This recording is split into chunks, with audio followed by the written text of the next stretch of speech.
Obrigada. Bom dia a todos. Inicialmente, eu gostaria de agradecer ao convite da Escola do Parlamento, de vir aqui conversar um pouquinho com vocês a respeito de gestão pública e da eficiência da gestão pública, né? Agradeço as palavras do diretor Edgar, do vereador Luciano Mega, e de toda a equipe e a Câmara de Vereadores, que eu já recebi alguns agradecimentos lá na via do Facebook, já tinha algumas mensagens lá, eu fiquei muito contente com a receptividade, né? E eu espero contribuir um pouquinho com vocês de algumas pesquisas que eu fiz dentro da área de gestão pública, né?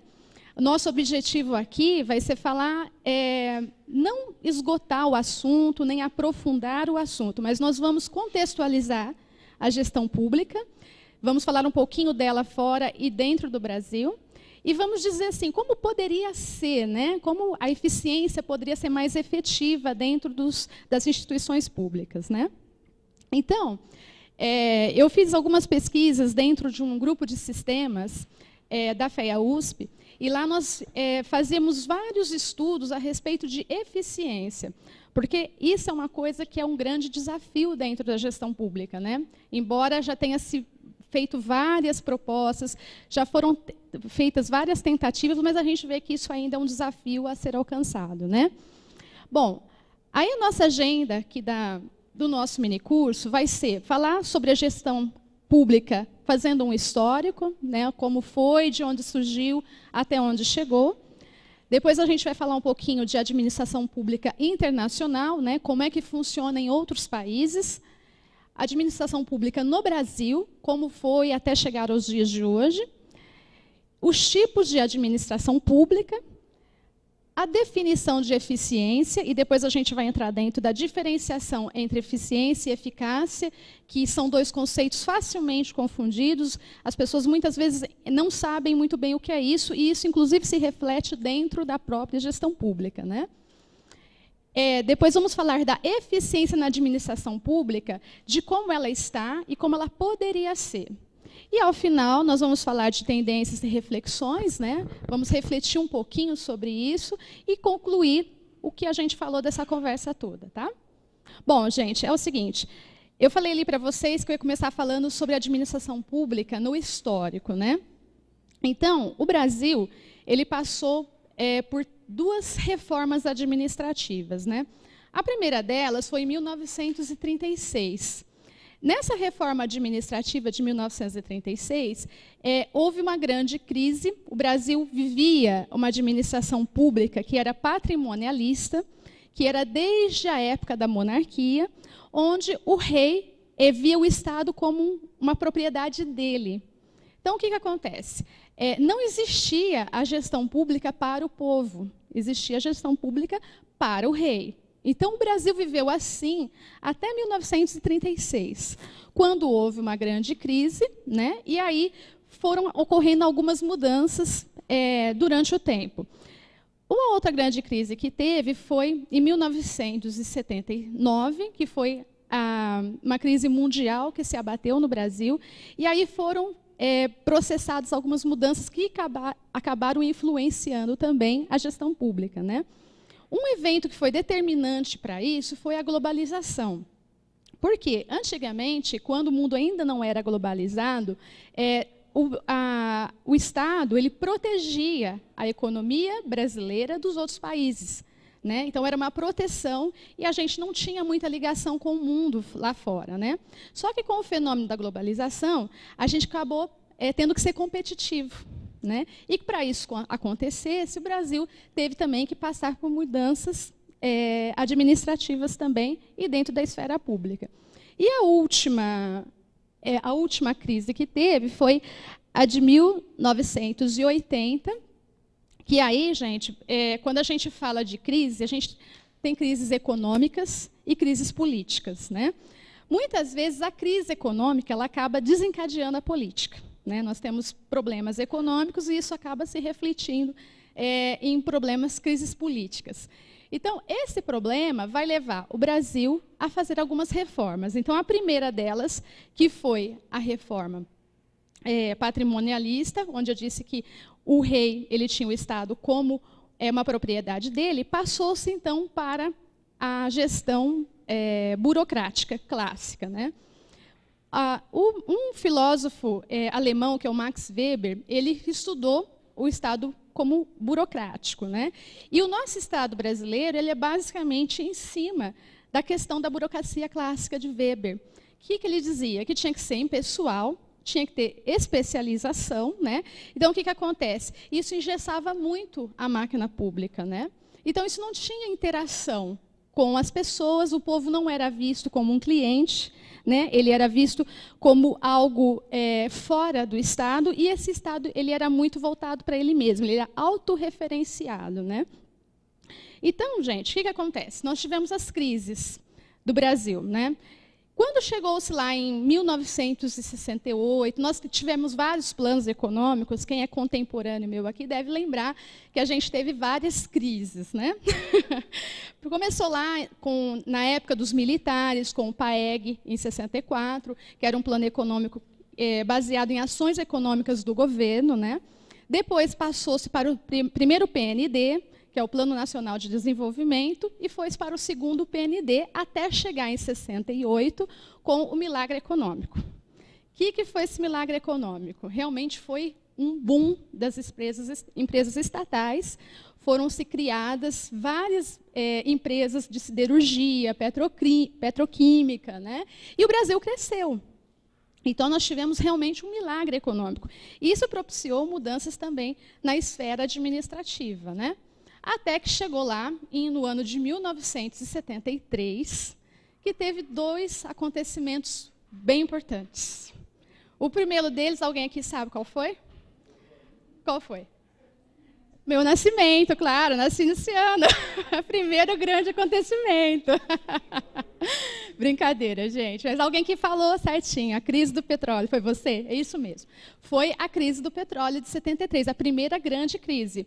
Aí o que acontece? Isso refletiu nos preços internacionais, chegaram para o Brasil também. Então, aí o milagre econômico deixou de ser milagre, né? E aí começou a crise. E isso, gente, teve problemas também na ação política, na administração política. Pois não? Pois não.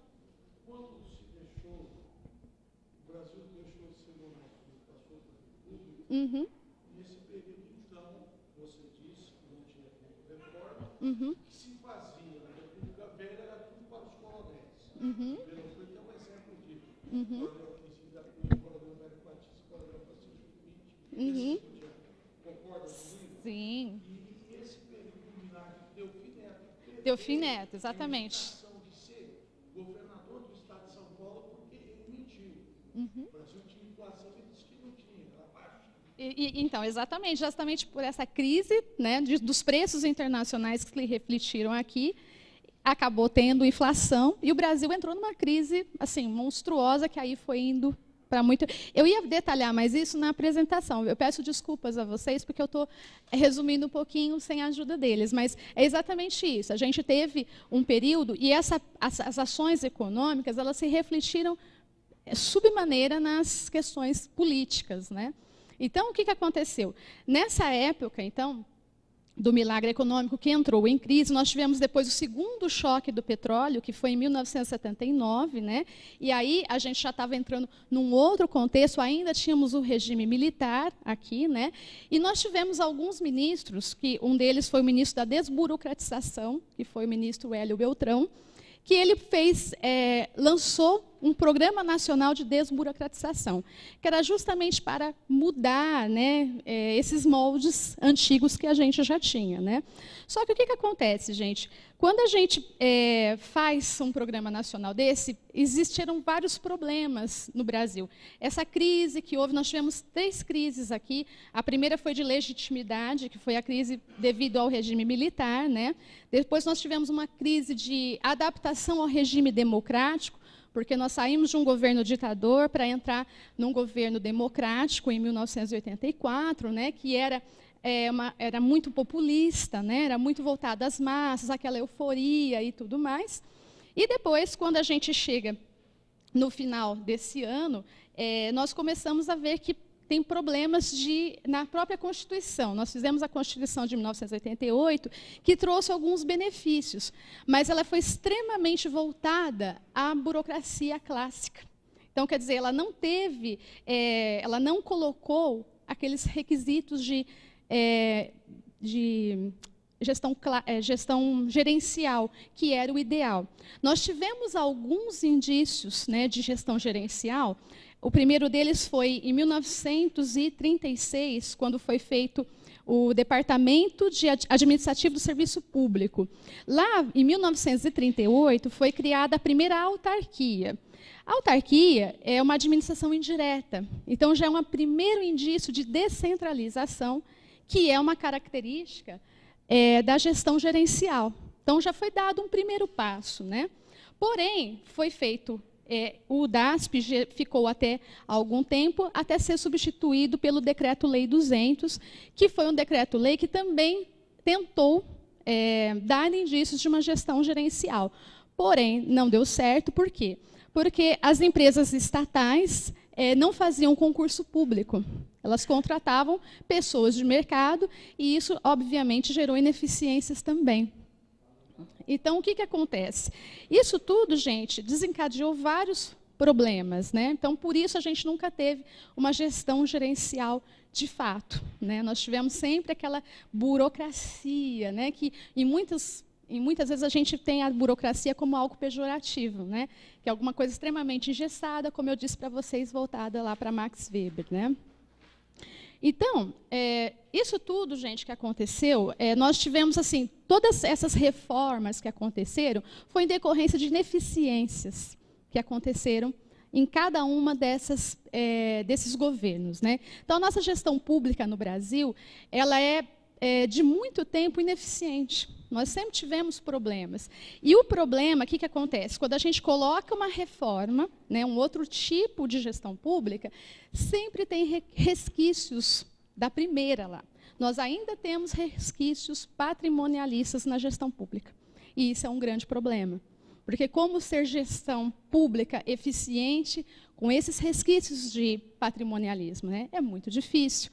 E nós temos também, além de tudo isso, corporativismos. Ou seja, a gestão pública ela atende interesses de grupos, né? Quando isso não deveria acontecer. O grande benefício da gestão pública eficiente é atender à sociedade, às demandas sociais, né? E isso a gente está vendo, não sei se vocês têm acompanhado aí, mesmo no mundo e principalmente aqui no Brasil, a gente vê uma participação da sociedade cada vez maior, né? As pessoas estão mais cobrando da gestão pública transparência, cobrando processos, cobrando resultados. E isso é uma coisa que está extremamente ligado com a gestão gerencial, né? Pois não?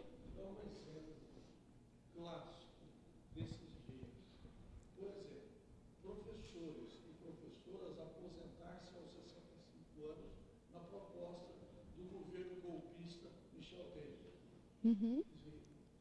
Educação é primordial ou não é? Uhum. Sim. Então, o professor vai aposentar para atestado de obra.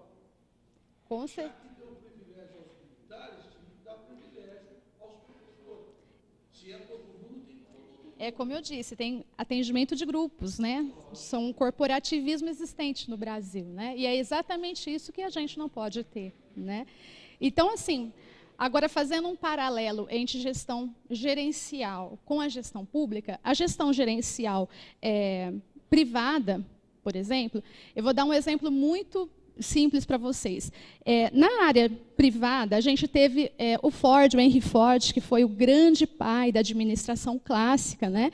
Ele fazia uma gestão dos automóveis muito parecida com o que a gente vê na gestão pública. Por quê? Ele fazia o modelo T, né, do carro T, que ele podia ser de todas as cores, desde que ele fosse preto. Ou seja, era a linha de produção. Não podia ser de outra cor, tinha que ser preto. Então, o que acontece? Era engessado. Todos os trabalhadores da Ford, eles trabalhavam em linha de produção. era extremamente mecanicista, eles não tinham participação, não eram valorizados, tinha jornadas de trabalho muito longas, e eles não tinham participação na empresa. Então, a gente vê que na gestão pública burocrática clássica é exatamente isso, quer dizer, existem processos rígidos que eles tiram um pouco do patrimonialismo, mas não isentam, porque a gente ainda tem esses resquícios, né? Só que não existe valorização das pessoas que trabalham, dos agentes públicos que estão envolvidos na gestão pública, e isso é uma coisa importante, porque se você engessa o que a pessoa tem que fazer, ela não tem possibilidade de melhorar, de se desenvolver, de receber um treinamento e apresentar resultado na gestão pública, né? Então, quer dizer, isso tem que ser mudado, né? A gente tem que mesclar a gestão pública com a gestão privada, que é exatamente isso. Hoje, nós temos empresas que têm programas de integração de funcionários, socialização. A gestão de RH é mais voltada para o potencial do funcionário e para que ele construa a carreira dentro da empresa. Então, quer dizer, isso também pode ser aplicado na gestão pública, né? Por quê? Porque a gente tem pessoas ali que não precisam trabalhar estritamente no que o cargo está definindo, né? Lógico, a gente tem a questão de desvio de função, isso acaba acontecendo, porém, a gente pode mudar essa estrutura e potencializar as pessoas, né? Que elas se desenvolvam mais e elas possam estar integradas na gestão que elas estão trabalhando. Aí, gente, vem um conceito de administração, e aí eu vou retomar um pouquinho para a parte acadêmica, que é assim, nós temos a visão sistêmica, que foi, inclusive, um grupo que eu fiz parte há vários anos, que a gente tem que entender a gestão pública como um sistema, né? Então, o que é um sistema? Um sistema são partes relacionadas, né, que estão conversando entre si em busca de um único objetivo comum. Entendeu? Isso é visão sistêmica. A gestão pública também precisa ser sistêmica. Ela não pode ser departamentalizada, como era lá a empresa do Ford, sabe? Onde cada um fazia ali, estava no seu quadrado e trabalhava fazendo a mesma coisa, desmotivado. Não tinha, eles não tinham noção de que eles faziam parte da empresa, né? Preta, exatamente, daquele formato. Então, tá vendo? O mercado força a mudança. E a gestão pública tem que ser assim também, né? Não é assim? Vocês já assistiram aquele filme Tempos Modernos, do Charlie Chaplin? Então, esse filme ele ilustra muito bem, ele faz uma crítica, né, engraçada de como as pessoas trabalhavam lá assim, apertando o parafuso o dia inteiro, sem saber o que estava fazendo, né? Ela não se sentia parte do todo. Entendeu? Então, o que acontece? Na gestão pública, nós temos que colocar esse pensamento da administração moderna, onde as pessoas se sentem parte da empresa e elas trabalham sabendo que elas são parte da empresa, para poder agregar mais valor à gestão pública. É exatamente isso que a gente busca na gestão pública moderna, né? Eu tinha colocado lá também uma questão entre eficiência e eficácia. Isso, gente, são dois termos que muita gente confunde, porque ser eficiente nem sempre é ser eficaz. E na gestão pública, a gente precisa buscar a eficiência. A eficiência, o que é? É fazer certo a coisa. Então, isso depende da pessoa, o que ela está fazendo. Então, eu posso fazer um trabalho eficientemente, porém, ele não é eficaz. Eficácia é quando você faz a coisa certa. Tá? Então, o que acontece? Um exemplo. Eu vou pedir para alguém furar um poço. Então, essa pessoa vai furar o poço, ela faz o trabalho perfeito, chega até lá, mas não acha água. Foi eficaz? Não. Ela fez um trabalho eficiente, porém, não foi eficaz, porque ela não teve a visão do todo. Ela não fez um estudo para saber se ali tinha água. Então, quer dizer, a eficácia é um termo mais abrangente, está acima da eficiência. Então, como nós podemos pôr isso e aí, dentro da gestão pública, nós temos a questão da efetividade, que é o resultado na sociedade. Então, a gestão pública tem que ser eficiente, ou seja, cada agente público tem que fazer bem o seu trabalho e tem que ser eficaz. Ele tem que estar dentro do sistema de gestão público correto. Certo? Então, é isso que é a eficiência dentro da gestão pública. Nós temos que ser eficientes dentro de um sistema eficaz. Então, gente, quando a gente fala disso, de gestão pública, nós temos também que fazer um comparativo do que acontece lá fora. Eu tinha colocado aqui para vocês também o que acontece nos Estados Unidos, nos países da Europa. Lá, eles desenvolveram o chamado New Public Management, que é a nova gestão pública. Essa nova gestão pública, eles já começaram a aplicar isso por lá, e nos Estados Unidos, a gestão pública foi até vista como ciência. Foi o primeiro lugar do mundo onde a gestão pública foi vista como uma ciência e foi criada, inclusive, uma disciplina para isso, para se estudar a questão da gestão pública. Foram colocados várias características da gestão pública gerencial na atual burocrática que eles tinham, porém, isso é um processo de adaptação, né, gente? Nem sempre as coisas funcionam tão bem da primeira vez que elas eram colocadas. Gente, então, eu vou retomar rapidamente algumas coisas que eu falei, que porventura eu tenha esquecido. Então, na questão do histórico, eu falei para vocês das duas reformas administrativas que tivemos, né, em 1936, onde colocou fim a era de gestão patrimonialista, e em 67, que foi onde aconteceu a crise, começou a crise da gestão burocrática clássica que a gente vinha tendo. O fenômeno da globalização, que eu também já falei para vocês, né, que acabou colocando a necessidade de se tornar um globalizado, não mais se pensar localmente, mas globalmente. E depois a crise do Estado dos anos 80, que eu falei para vocês, que veio daquela série de problemas econômicos que nós tivemos, né? Pode passar, Pina. Então, o histórico de crise e reforma, nós tivemos 3 crises políticas ali, que a primeira foi a de legitimidade do regime militar, depois a de adaptação do regime democrático, onde nós começamos a nos tornar democráticos e ainda estamos aprendendo a ser, né? Isso é um processo que leva anos. E depois um moral que foi o impeachment do ex-presidente Collor. Viu, gente? Aqui é do Collor ainda, tá? Não chegamos ainda na Dilma. Pode passar, Pina. E aí, explicando o que é a gestão patrimonialista, como eu disse para vocês, o público era facilmente confundido com o privado, né?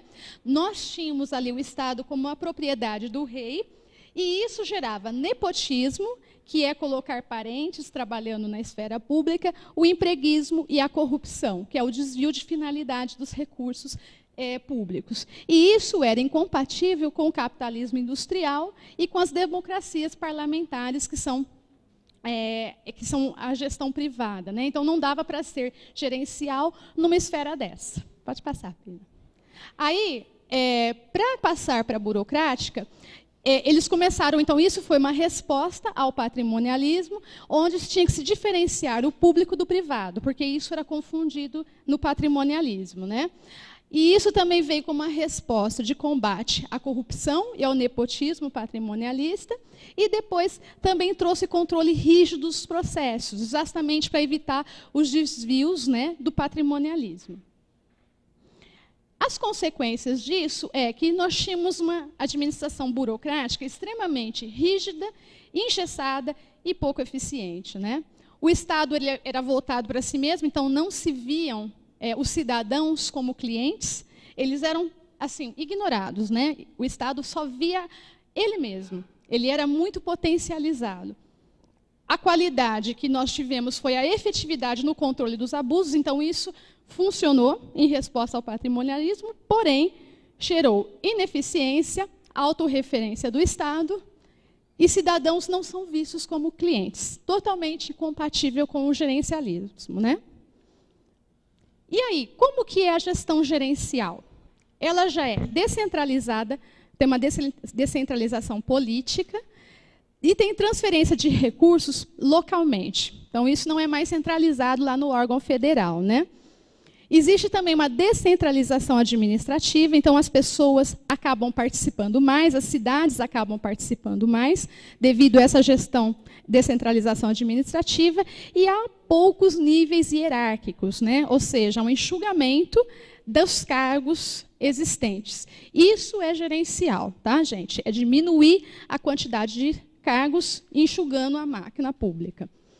A confiança ela é limitada, mas não tem aquela desconfiança total que existia no patrimonialismo, né? Porque a partir do momento que o Estado faz o que quer e acaba sendo privado, a gente tem uma desconfiança total da destinação dos recursos.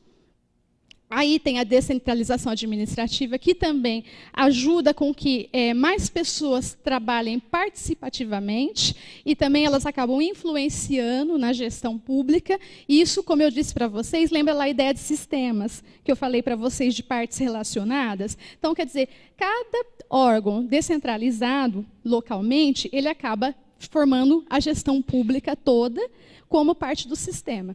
Esse é o ideal para se trabalhar. E o controle passa a ser por resultados, né? Porque a gente tem que prestar contas para o cidadão que é cliente na visão do gerencial. A administração é voltada para o cidadão e não é autorreferida.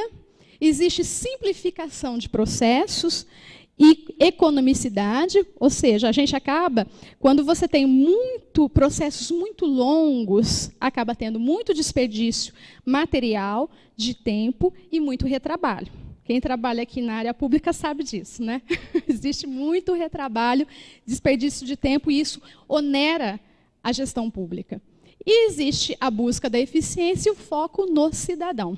Muito parecido com a gestão privada, onde vocês veem as grandes empresas privadas, elas têm até gerentes de relacionamento, que eles estão lá na ponta, ouvindo tudo o que o cliente fala e faz, e o que o cliente fala, ele volta lá para todo o processo de produção, que é para atender o cliente, né?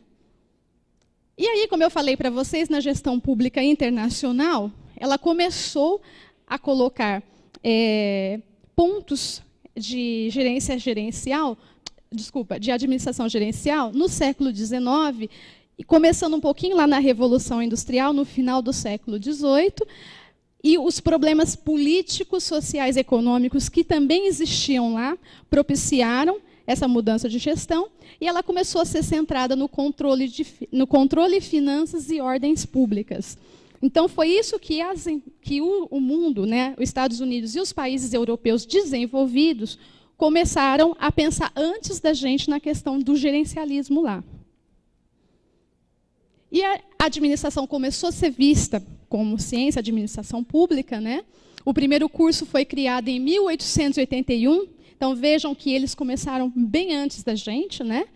O Woodrow Wilson foi o primeiro presidente dos Estados Unidos em 1887 e foi a primeira pessoa que começou a colocar isso em prática. E ele preconizou a dicotomia política e administração. Por quê? Isso, para ele, tinha que ser visto como diferente. Uma coisa é administração, outra coisa é política. Porém, gente, na prática, isso é difícil. Por quê? Porque a política ela acaba estando presente nas decisões. Então, os gestores públicos nem sempre conseguem decidir isoladamente da política. E esse é um desafio que a gestão pública gerencial precisa enfrentar.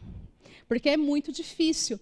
Mas aqui nós vamos colocar uma proposta que é justamente para vocês refletirem, tá? Eu não vou dar nenhuma solução aqui mágica, né? Quem zera eu fazer isso, né? Mas é difícil. Mas a gente vai colocar algumas propostas para vocês refletirem sobre isso, né? E quem sabe a gente consegue achar alguma resposta legal para isso. E aí eles começaram a entender isso como impossível. Por quê? Porque é difícil na gestão pública gerencial você ter neutralidade da gestão pública, ou seja, política não me afeta no que eu faço, é difícil. Distanciar da política é difícil dentro da área pública. E a universalidade de princípios práticos também é difícil para se colocar assim, tudo vale para todos, de uma forma única. Isso é um desafio também que, na prática, eles viram que é difícil. Então, qual seria uma possível solução para isso? A melhor proposta seria comprometer isso lá para eles, viu, gente, lá na gestão internacional. A melhor proposta seria comprometer o gestor público com os valores essenciais. Ou seja, o gestor ele acaba tendo uma autonomia muito maior do que ele teria nas outras gestões públicas, né, na burocrática e patrimonial. E serviria como base, como uma ética universal de gestão, em que a equidade, a eficiência e a eficácia condicionariam comportamentos administrativos e não práticas de gestão. Então, o que eles queriam lá? Eles davam autonomia para os gestores públicos decidirem, assim, eu sou eficiente, eu sou gestor público, eu vou fazer a minha parte. Só que isso, gente, é difícil dentro de uma esfera, como eu disse para vocês, sistêmica, porque tudo está ligado. Você não age sozinho dentro da gestão pública, né? Uma atitude que você toma se reflete em vários outros setores e traz consequências para outras pessoas também, né? E as condicionantes para o sucesso, segundo lá o New Public Management, seria o quê? Cobrança e controle pela sociedade. Então, olha aí, a gente está colocando a sociedade como um papel dentro da gestão pública. Aumentar a cooperação entre os órgãos e entidades externas. Então, assim, a gente não é a gestão pública aqui isolada do mundo. Nós temos que ter comprometimento com os órgãos externos também. Participação comunitária e equilíbrio na aplicação de interesses de todos os envolvidos, né? Inclusive as pessoas que fazem parte da sociedade como um todo. Existem as ONGs, a gente sabe que hoje existe uma diferenciação da sociedade muito grande. Então, todos têm que estar envolvidos. Aí, eu já falei um pouquinho disso para vocês, né, do que foi a administração pública no Brasil, historicamente, né? Pode passar, Pina. A reforma administrativa, eu já também citei para vocês, começou lá com o Departamento Administrativo de Serviço Público, né? Ele foi a primeira reforma administrativa que nós tivemos, com princípios da burocracia clássica. Então, a gente estava rompendo com o patrimonialismo e indo para a gestão burocrática clássica. Aí, isso foi, como eu disse para vocês, a gente teve lá em 1938 a primeira autarquia, que foi o primeiro indício de descentralização política. E no Decreto-Lei de número 200, de 67, nós tivemos a reforma gerencial administrativa, que foi feita pelo Amaral Peixoto, com ideias do Hélio Beltrão, que eu já falei para vocês, né? Que foi o ministro da desburocratização. E foi criado o programa em 79, onde a proposta era de retirar o usuário da condição de colonial, de súdito, e ele passava a ser visto como um cliente. Isso eu já falei para vocês também, né?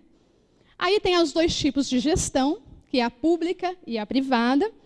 A gente vai diferenciar cada uma delas. A gestão pública ela é aplicada em empresas públicas e instituições governamentais. Adequação às políticas governamentais, então, quer dizer, o que a política define é o que a gestão vai seguir. Existe presença de lideranças políticas nas decisões de empresas públicas. Então, é como eu falei para vocês, é difícil dissociar a política da gestão pública, né? Que foi um desafio que foi colocado lá no New Public Management. E já na gestão privada, elas são geridas de modo mais profissional e visam melhores resultados possíveis. Não tem interferência política e atua de forma mais independente. A gestão é feita por profissionais, com projeto empresarial, planejamento estratégico e governança corporativa. Gente, isso é uma coisa muito boa de ser feita e que, assim, a meu ver, funcionaria muito melhor na gestão pública. Por quê? O que é o planejamento estratégico? O planejamento estratégico significa simplesmente você pensar ao longo do tempo, em práticas que você vai fazer ao longo do tempo. Isso é planejamento estratégico, é pensar antecipadamente, monitorar isso ao longo do tempo, né? E a governança corporativa é exatamente definir os papéis. Quem é que vai fazer o quê? Quando isso é claro, gente, a eficiência ela é consequência.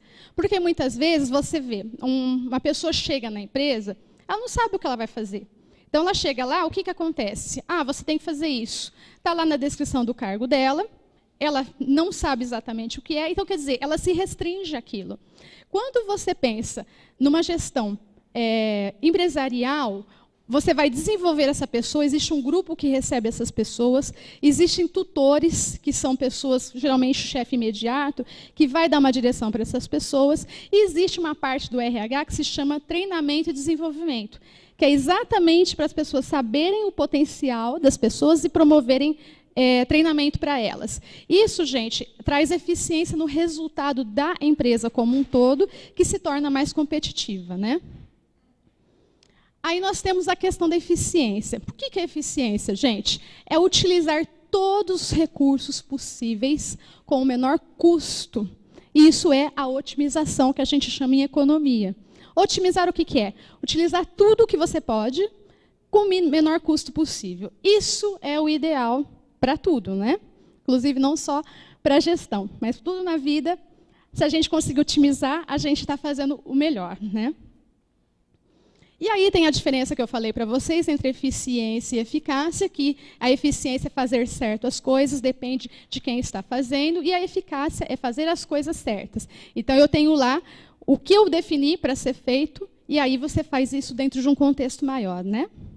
Aí eu coloquei ali, ó, a gestão pública como um sistema, onde a eficácia está dentro dela e a eficiência está aqui embaixo, que está dependendo essencialmente do trabalho que está sendo feito. Pode passar, Pina. Aí tem a gestão pública brasileira, os fatores de crise que desencadearam a necessidade de nós fazermos uma gestão gerencial, que é a crise fiscal e do Estado, que começaram a ser percebidas em 87. Os constituintes não perceberam a necessidade de montar uma administração mais eficiente. Por quê? A Constituição de 88, ela deu privilégios para a administração direta, e não para a indireta, que é justamente a administração indireta, que é a descentralização, que é a característica da gestão gerencial. Então, a Constituição de 88, ela não entrou no espírito da gestão pública gerencial, infelizmente. Então, ela tinha que visar o atendimento de cidadãos, ela não fez isso. Aí veio o governo Collor, que eliminou órgãos sem assegurar a legalidade na Constituição. Então, ele desequilibrou o sistema. Havia o corporativismo, por isso mesmo ele sofreu o impeachment, né? E aí tinha o governo do Itamar, que tinha uma baixa capacidade de formulação de informação, planejamento, implementação e controle das políticas públicas.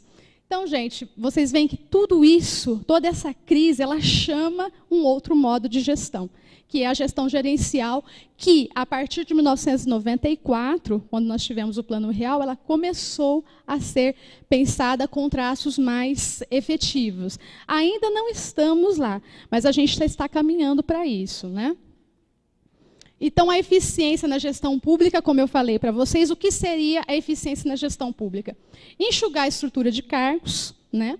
Revisão das carreiras e remuneração, que é como eu falei para vocês, isso faz parte de um plano das pessoas, dos funcionários públicos, que já foram vistos antigamente.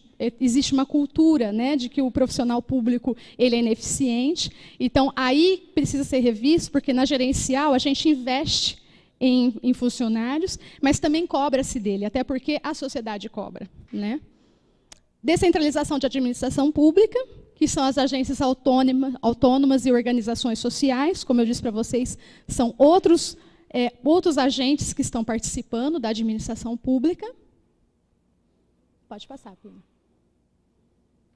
O complexo projeto de reforma, onde o núcleo estratégico é o Estado, e não mais o Estado como detentor de tudo e de todas as decisões. Ele é só estratégico. O fortalecimento da competência administrativa, então, encerra aquele ciclo de descentraliza, centraliza, né? Porque isso foi o que veio até hoje. Isso é cíclico no Brasil. Então, não funciona, volta para um. Funcionou, não volta para o outro. É assim que funciona, né, gente? Vocês podem ver que no Brasil tudo gera assim, faz um plano econômico, não deu certo, muda. Aí faz outro, não deu certo, muda, né? E a gente acaba passando por tudo isso e não sabe para onde que vai, né? Aí, em 94, quando foi feito o Plano Real, por que ele deu certo? Porque ele tirou a memória inflacionária das pessoas, porque todo plano econômico a gente já pensava, isso não vai dar certo. Né? Vocês lembram do plano cruzado, congelamento de preço, lembram disso? Que a gente vivia uma loucura.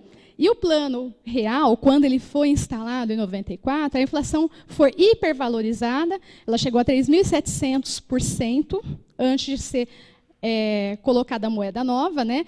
Aí o Fernando Henrique Cardoso, enquanto ministro do Itamar, ele indexou na URV, não sei se todos lembram disso, e aí mudou para a moeda nova. E isso gerou o quê? Tirou a memória inflacionária que as pessoas tinham. Então, isso gerou uma credibilidade maior, e aí a gente passou a ver a economia com os olhos melhores, e isso volta para a questão política também. Então, a burocrática para gerencial, como passar de uma para outra? A gente aproveita as conquistas e elimina o que não serve.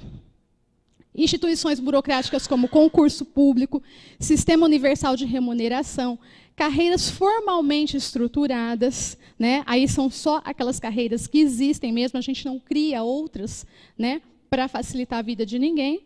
E sistema de treinamento deve ser aperfeiçoado, se não implantados, visto que até hoje eles não foram. Então, gente, é o que eu falei para vocês. O treinamento, que existe uma área específica na gestão privada, ela é necessária na gestão pública também. Para se fazer a reforma da gestão, nós temos que passar por 3 dimensões. A primeira delas é institucional legal, que é modificar leis e criar outras, ou modificar as instituições.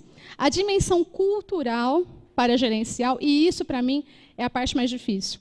É a gente ver mudar a cultura, porque a gente tem uma certa resistência à mudança. Por quê? Incerteza, né? A gente não sabe o que vai ser. Então, a gente precisa acreditar nisso. A mudança de cultura ela é fundamental. E depois, passa para a dimensão de gestão.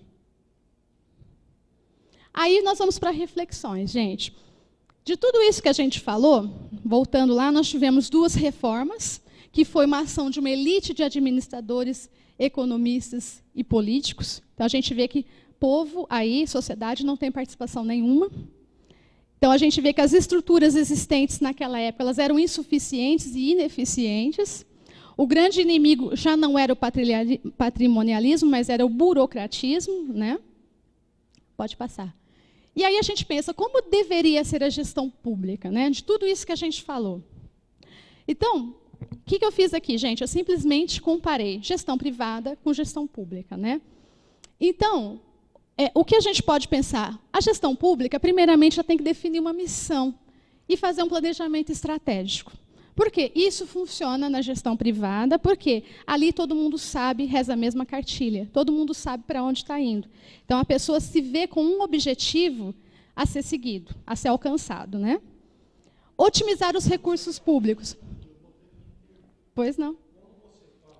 Uhum.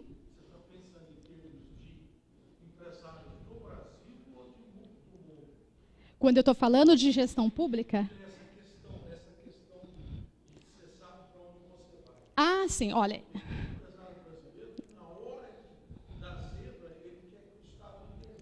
Uhum. É porque isso faz parte da nossa cultura também, né? Porque assim, não deu certo, onde eu recorro? Vou lá no Estado, vou no banco público, no BNDES, né? Então, quer dizer, aqui, exatamente, porque assim, não deu certo, eu vou tentar, mas alguém me ajuda, né? Eu tenho lá alguém que me respalda, né?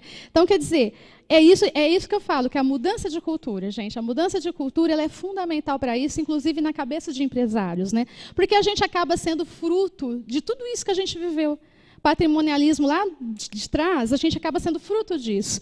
E a mentalidade é essa, a gente precisa mudar a mentalidade, né? Então, é como a gente pensa, a gente vê o pessoal indo à rua protestar. Mas é só isso, gente? Isso não é tudo, isso é parte. A gente precisa mudar também comportamentos, mentalidades, atitudes de cada um de nós, né?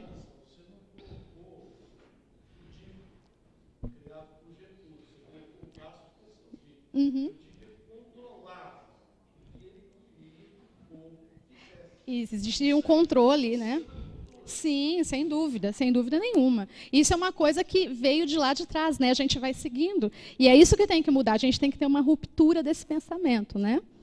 Funcionar sistemicamente em todos os níveis, como eu já falei para vocês, federal, estadual, municipal, investimento em treinamento de recursos humanos alinhados ao planejamento estratégico institucional, participação da sociedade nas decisões e acompanhamento e controle também. E monitoramento contínuo. Tudo isso, gente, é assim, é uma gestão gerencial aplicada num contexto público. Isso é fácil de se fazer? Não, não é. Isso é um processo que começa e ele vai se aprimorando ao longo do tempo. Mas é como eu falei para vocês, o principal é que cada parte entenda o que é que tem que ser feito. Pode passar, Pena. E a tendência? As tendências que estão indo para a gestão gerencial. Maior participação da sociedade, amadurecimento das ideias de gestão e gerencial, que é, como eu disse para vocês, não se muda da noite para o dia, mas a gente amadurece. A mudança de postura dos gestores, ou seja, eles têm que se modernizar frente a toda a mudança que está acontecendo, não só no Brasil. E as conclusões que a gente chega. As gestões públicas anteriores, elas foram ineficientes ao longo do tempo. Desde 95, há uma forte tendência para a mudança de gestão burocrática para gerencial. Ainda não estamos lá, mas estamos caminhando. Muito devagar, mas estamos. A aplicação depende principalmente da dimensão cultural e da de gestão, que eu falei para vocês agora há pouco. O importante é o esforço dos agentes públicos e principalmente da sociedade, porque ela é vista como um cliente. O desafio é gestão gerencial associada à política. Isso é o grande desafio que a gente coloca aqui. É difícil você dissociar essas duas coisas. Aqui, gente, eu coloquei as referências que eu usei, porque, assim, existe um artigo muito novo, e esse eu até recomendo que vocês leiam. Quem não tiver, eu tenho esses artigos, eu vou passar meu e-mail no final, quem quiser me pedir, eu envio para vocês. Que é esse artigo da inovação do setor público, esse terceiro aqui, olha, ele fala do caso, saiu errado, é TRE, tá? De Santa Catarina. Esse artigo é de 2016, é desse ano, e ele fala exatamente da questão de inovação, que é um traço da gestão gerencial. É bem legal esse artigo, eu recomendo quem tiver curiosidade para ler, se interesse pelo assunto, é um artigo bem legal, tá? Pode passar, Pina. E aqui, pessoal, eu finalizo o nosso minicurso. Isso foi, como eu disse para vocês, não é esgotar o assunto, não era abordar tudo que o tema envolve, porque é um tema muito amplo, né? Mas a gente só queria contextualizar vocês do tema e a gente pensar em gestão pública eficiente de uma outra forma. De tudo isso que a gente viu lá, né, e eu acho importante colocar a história, né, o histórico, para a gente não repetir os erros, né? Tudo que não deu certo lá, a gente tem que jogar fora. E vamos colocar aquilo que deu certo e aprimorar isso com as coisas boas que existem em gestão. Então, o que eu queria que vocês tirassem do nosso minicurso aqui? É pensar sobre o assunto, né? Como que a gente pode mudar isso? O que nos cabe fazer, né? É claro que cada um não vai mudar uma estrutura toda, mas o que a gente pode fazer para mudar isso, né? Então, é isso que eu gostaria que vocês levassem do nosso minicurso, refletissem sobre o assunto. Eu já antecipadamente me coloco à disposição de vocês para ajudar no tema, que é um tema que eu gosto muito de falar, embora a minha tese de doutorado ela está numa área diferente, mas eu estudei por muitos anos gestão pública, gosto muito da área, e eu sou aluna lá da FEA, da FEA USP, e a nossa faculdade ela é uma faculdade pública. E eu já coloco aqui para vocês usarem a nossa faculdade. Nós temos lá várias entidades estudantis, que são alunos que fazem um trabalho de extensão com a sociedade, né? Eles trabalham muito para empresas privadas que buscam, né, trabalhos nossos, mas eu quero colocar também à disposição da Câmara, de todos vocês. O que a gente puder ajudar vai ser feito com muito prazer, tá? Eu agradeço a atenção de todos vocês, espero que tenham gostado. Se tiverem alguma dúvida, estou à disposição. Tá certo? Muito obrigada. Obrigada.